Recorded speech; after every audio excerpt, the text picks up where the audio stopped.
Bienvenidos al canal de Ortodoncia Futura. Hoy les quiero presentar un vídeo tutorial de cómo se llevó a cabo el tratamiento de intrusión de un molar con mini tornillo para su posterior rehabilitación protésica mediante un implante osteointegrado. Pero antes de comenzar la descripción del caso, lo que querría básicamente es darle unos principios, unas nociones básicas del uso de los mini tornillos. En principio, tenemos que considerar que la carga del mini tornillo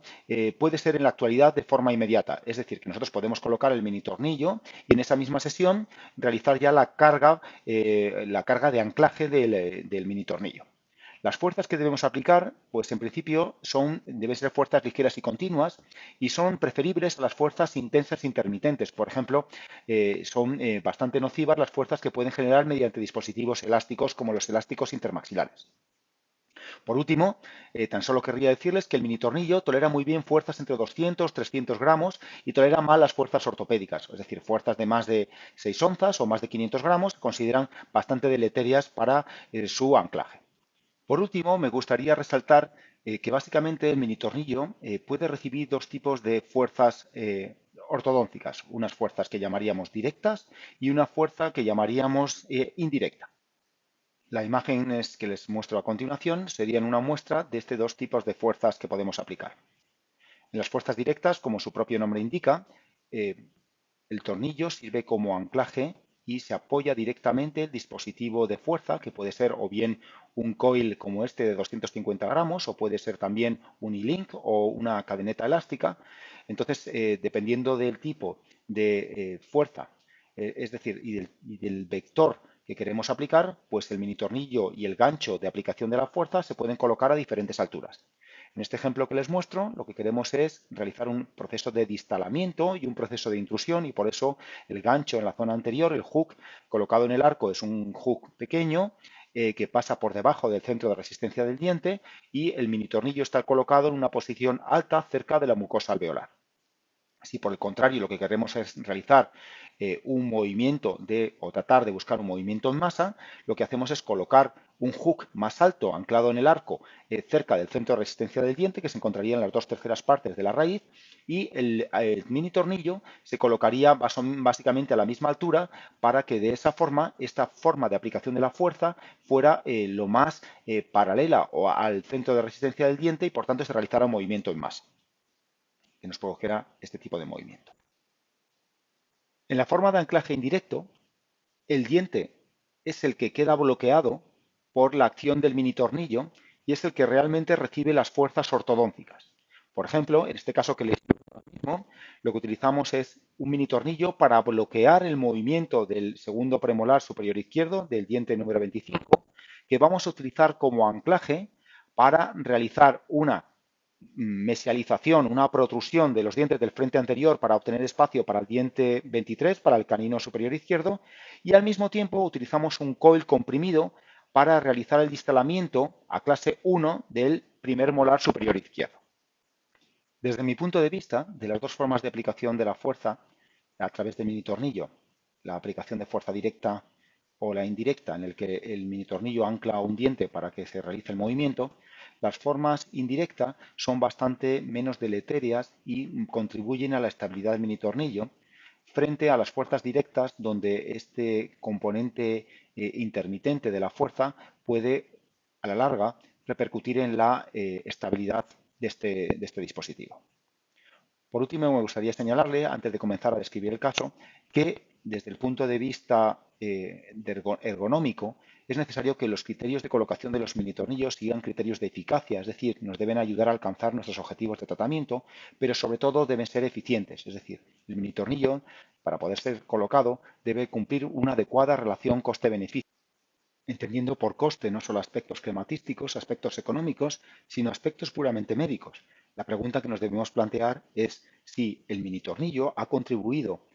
a la corrección de la maloclusión de forma imprescindible. Es decir, si no hubiéramos utilizado el mini tornillo, hubiéramos llegado a la conclusión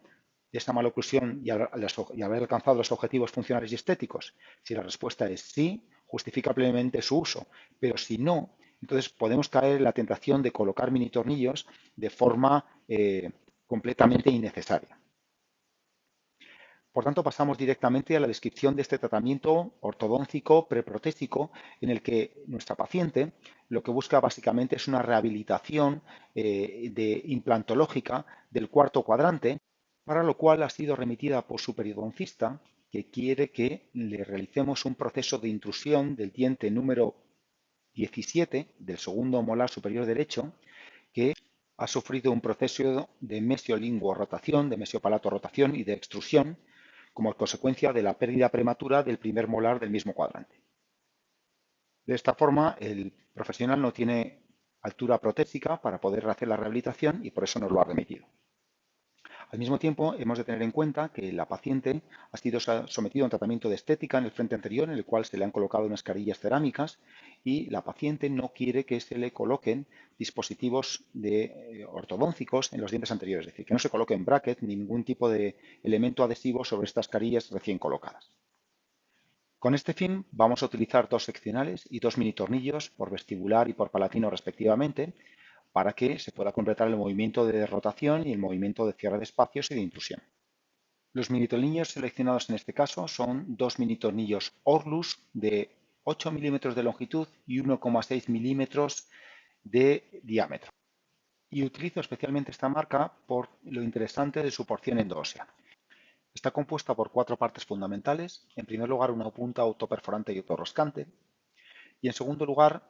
una rosca de perfil reducido que va a ser introducida dentro de la esponjosa ósea con una superficie arenada y grabada al ácido y con la peculiaridad de presentar unas espiras que tienen unos espacios bastante grandes entre ellas, es decir, son bastante anchas, y esto va a contribuir, por un lado, a que no se produzca microfisuras durante el proceso de inserción y, por otro lado, contribuye a que no se genere tanto calor